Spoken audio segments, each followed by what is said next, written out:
Okay, just wanted to record a quick little video here. Just wanted to, I was thinking about something as I was working on Raccooth this evening, something that I thought would be relevant for Norroth as well. So here, let me just show you guys. Um, you see this? Alright, so in Norroth, when you walk around, there are indicators on the ground here, and it's really obvious right here by the marketplace. This floating exclamation point is a quest. And they have some other things, some of these floating dialogue boxes and stuff like that. When I first started playing Norroth, the quests were with the NPCs, and you can see one over here by the hunter. There's a quest on that NPC over here on the here, I'll just teleport over there. And so you'd click on the hunter and you would see the quest on this dialogue. So there's the quest. And this used to be one modal. And I'm not sure exactly why it stopped being that way. But what happened was whenever you would step onto the exclamation point, the quest thing would pop up. Especially like this one right here in the middle of the screen.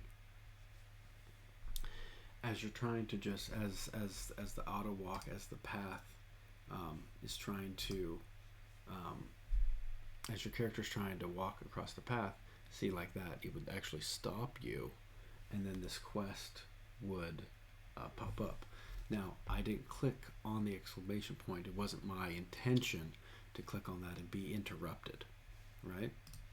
So what the developer did was, under the options here, you have this option called Play Quest, and you can toggle it off. You know, Play Quest on or off. Now I'll just point out, while that green kind of pop up kind of appears, is useful. The tooltip on the actual hover doesn't change, so maybe that could be something that changes.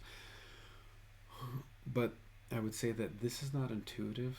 Like, it's not entirely clear what play quests on off means. And the reason I'm bringing this up is I've noticed there's been a couple of players that I've seen where for some reason they get this turned off. And I will point out that this is the first thing under your options menu, your settings menu. And by first, I mean it is the topmost, leftmost element to click on. So if someone may be just hovering over these things, they may click on it. Now, I would say something like the auto loot, the auto scavenge, the auto combat are clearly the more important elements. What I would do is I would put auto combat, auto loot, auto scavenge first. Then I'd put like a gap to freeze level and play quest. And I would even make those like put a I wonder if you do this out. Yeah, see this? This is great. This was just added a couple days ago. A nice big warning. Hey, are you sure you want to ignore combat experience? I would do the same thing for folks that are trying to do the quests. Trying to toggle that, like, was it by accident, right? I would not have that first one. But anyway, I usually keep this toggled off so that I can now, my character, where's my character? Why am I not walking? Okay. Now if I walk across the exclamation point, you'll notice nothing will trigger. Okay. So I had a thought to eliminate this whole idea around, oh, you can turn off the quest or not, because people were getting really frustrated. They would do the quest, somehow they would toggle it off, and then go to turn it in or get a new one and click and refresh and click and refresh, and the game in their perspective was broken, and they said as much. And one of them got to the point where they were almost going to quit, though luckily one of the staff members, I think, jumped in there at the last minute and pointed it out. this is I understand what this fix was trying to do, but I think there is a more elegant solution that would work well for Norroth.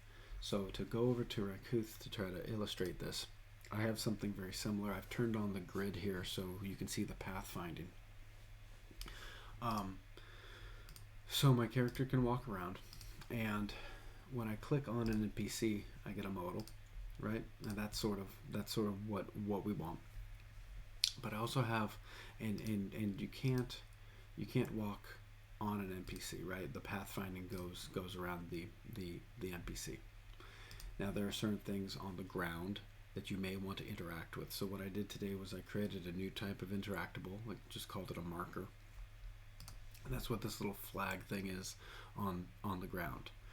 Now, if I walk up to the marker, or a better example is if I click on the marker, if I make it deliberately like I want to interact with it, if I click on the marker, I have it trigger the same modal that the NPC does. Okay, cool. But now if I click past the marker, my character will walk right over it. So with NPCs, I walk around them. But here I've just made this thing that it's basically treated as if there's nothing there unless you deliberately click on it.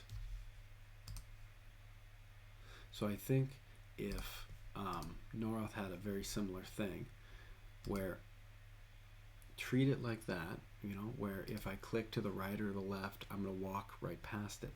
But if I click on it, I should be able to walk to it. And right here, if I'm clicking on this tile right here, it should pop the modal. I shouldn't have to go into my menu. The game should understand what my intention was, and you can infer what the intention is by simply where you click on the map. Did you click on a tile with something interactable? If so, interact with it. Otherwise, ignore it. Like you do the same thing here. I'm just going to assume if I click on the hunter, I'm going to walk over. Yeah. And as soon as I reach the hunter, the modal pops. And I would say you should put the same logic there for doing quests. If you click on a square with a quest, you get the quest modal. Otherwise, you just walk right past it. And I understand a lot of these now. That's a lot of these quests are actually from the NPCs, and I'm just feeling like this is kind of just confusing for new players if they happen to toggle that off. Does anyone really not want to do the quests? That just seems like a weird feature to put into the game. I understand, all it takes is a couple people complaining about something, and then the developer will put in a solution for them. I think that quick reaction